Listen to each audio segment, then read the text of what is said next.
Today, women are making more money and having more impact than ever before. With that power and opportunity comes responsibility.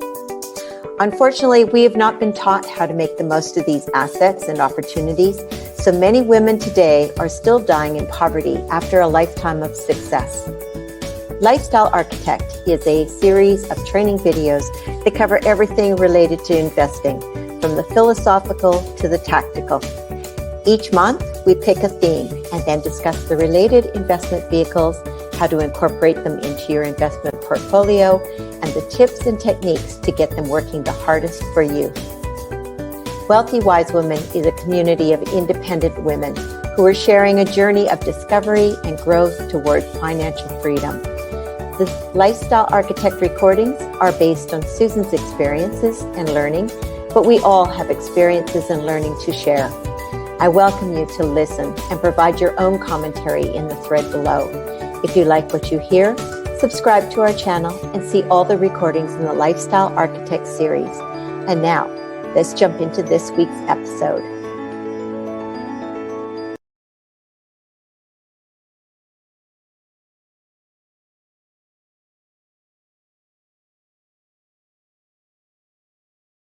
Welcome again to Lifestyle Architect for September and our focus on money literacy for young people.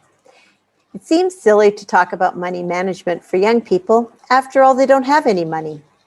But just as we practice paper trading before putting real money to work in the stock market, practicing money management is a skill well learned before actual money is involved. The biggest problem I see for clients is a lack of intention related to their money. Most people watch only the bottom line. They receive an income and try to keep their spending close to what they earn. As cost of products and services have gone up over the past 50 years, income has not kept pace for the majority of people. Technology and the access to easy credit has successfully shielded us from recognizing the inflation. As a result, people have not bothered monitoring their cash flows, and most have little to no understanding of where their money goes. In the end, they tend to live hand to mouth or in a constant battle of debt management. Working with my Wealthy Wise Women clients, it only takes a couple of hours to understand the cash flows and how to create a mindset of intention around money. With this newfound skill, they begin to get ahead and start to invest almost immediately. If we can take those learnings to young people before they start having a cash flow of their own to manage, we can set them up to build their own financial security and wealth from the beginning. Here's the steps that I've used with my own son. Step one is about educating on the framework by describing key concepts. Money is no more than a tool to reflect an agreement of the value for a piece of work. When we understand that about money, we understand why currencies can be just pieces of paper. The only thing that gives them authority is the decree of the government and the consent by the society.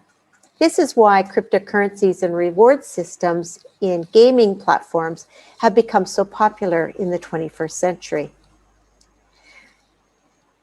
Another key concept is diversification, and it's really related to anything to do with money. We typically hear it when we talk about how to invest, but we've already applied the concepts of diversification long before we start investing. The initial process of diversification is into 4 buckets that all income needs to fill, and it needs to fill those buckets in a specific order. The first bucket is giving or charity. This was in the form of church tithes when I was young, and it still is for many. However, the opportunities for giving are endless today. The reason we do this one first is twofold. We create a mindset of gratitude and abundance for ourselves when we give first. And we make an impact that can actually improve the world as our second reason. I remember at 5 years old being given a quarter on a Sunday morning from my father while I watched him shave. He told me that this was my reward for being ready for church before he was, and that this quarter was intended for putting into the collection basket at church. To this day, 60 years later, this is a vivid memory of being ushered into the world of adults and my first action being one of charity. Don't underestimate the power of these little exchanges. I'm sure he would never remember this incident himself, but it has influenced how I use my income my whole life. The second bucket is saving and investing. This is effectively like paying yourself first. We work hard to earn our income. When we pass it through our hands to others, we don't get to benefit from the long-term effects of getting our money working for us. As a result, we're stuck having to use only our personal value to earn every dollar. When some of those dollars we earn start working for us, we can enjoy life more and build the parts of our wealth that are more important, like quality time with family and friends. Saving is out of fashion for most people because of the inflationary pressure on money.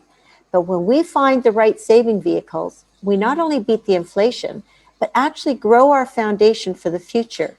It's a way of creating a life where you can plan to live forever, but live every day like it's your last.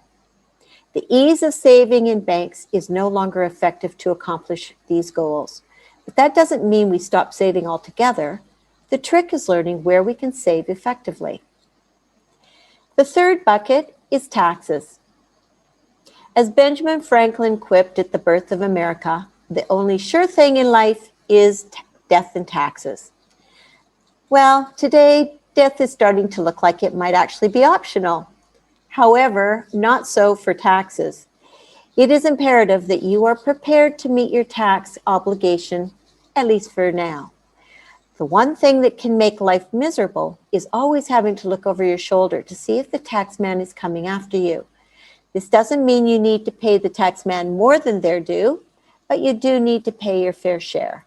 After all, in society, we all benefit from the infrastructures that support our standard of living. The final bucket is our living expenses.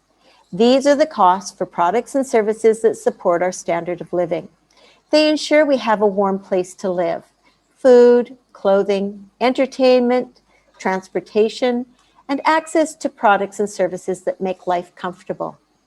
The reason we fill this bucket last is because when we fill the others first, we know what standard of living we can afford. We can always find ways to cover our expenses. But if we pay expenses first, then we rarely, if ever, have any left over for the other three buckets.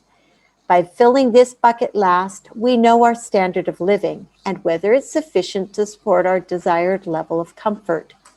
If it's not, then we have choices to make about how to increase our income or how to decrease our expenses. The second step is to create the buckets. For young children, this can be a great craft project. Using 4 containers, decorate them to reflect the purpose of each container. Place them in a prominent location that they can see regularly. Over time, they will see those buckets filling up.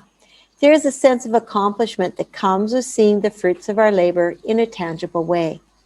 For older children and adults, spreadsheets or even graphic software can emulate the same thing. One of the most important things to do in this step for creating your buckets is to establish what percentage of income goes into each bucket.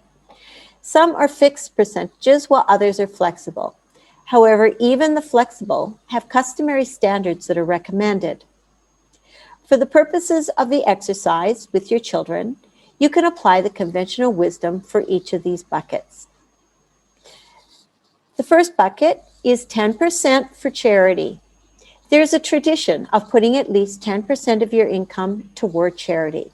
You can put more, but it's usually frowned upon to put less. 20% is for taxes. Taxes are predetermined by the government bodies and will change from time to time, but this percentage is a pretty good average. 20% for savings. The recommended level for savings is 14 to 20%, but the more and earlier you put it in, the more you can get the money working for you to beat inflation in the future through the power of compounding. That leaves you with 50% for expenses. That's pretty good. Since housing and mortgages are calculated on a 30% of income, that leaves you 20% to cover everything else. With those breaks, for each of the buckets, we now turn to our reward system. And so our third step is creating the reward system. Children and even adults today have fallen in love with the idea of reward points. Reward points provide a tracking mechanism that doesn't require an exchange of government currencies, but holds the same intrinsic value in our subconscious mind. This step requires a conversation around what earns rewards, when they are earned, and when they should be distributed into the buckets. The association between the value of the effort or work and the reward should be established and consistent. An arbitrary reward system that changes from one evaluation period to the next loses credibility, and the benefits of money management are lost, or at least delayed. For young children, the rewards can be in the form of tickets made from different colored paper. As a tip, do remember, if creating physical tokens, they will need to be distributed based on a percentage. So you will want to use small denominations and distribute multiple tickets to reflect different levels of value. Since it is in percentages, creating rewards in the multiples of 10 is probably the easiest.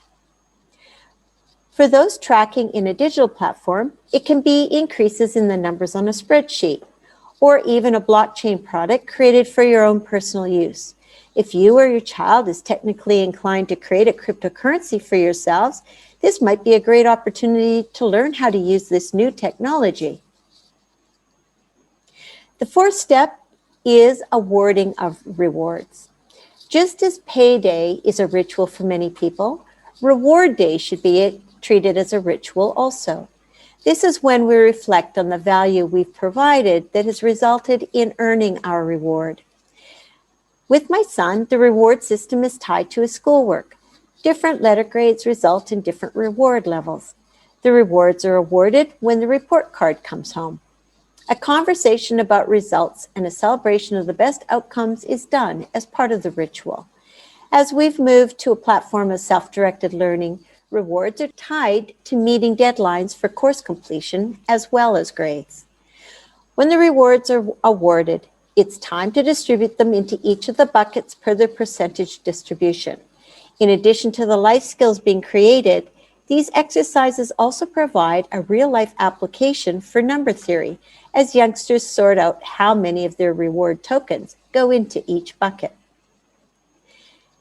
The final step is making the reward tangible. The final step is how we turn our rewards into something of real-world value. This can be done by setting a conversion level between your rewards and tangible products or even cash. Think of it as something like air travel miles being converted into actual flight tickets. Consider in advance how many tickets equal a real currency unit, and help your young people to remember that staying intentional will get them to their target sooner. One way to make this really effective is by implementing goal-setting sessions on a periodic basis where they can decide in advance what they're saving up for. We'll discuss this idea in our next episode. With consistency in this exercise, your children will get into the habit of making intentional decisions about where to put their time and effort, as well as what to do with the rewards or money that they earn. If you decide to do this exercise with young people in your life, we'd love to hear how it works for you.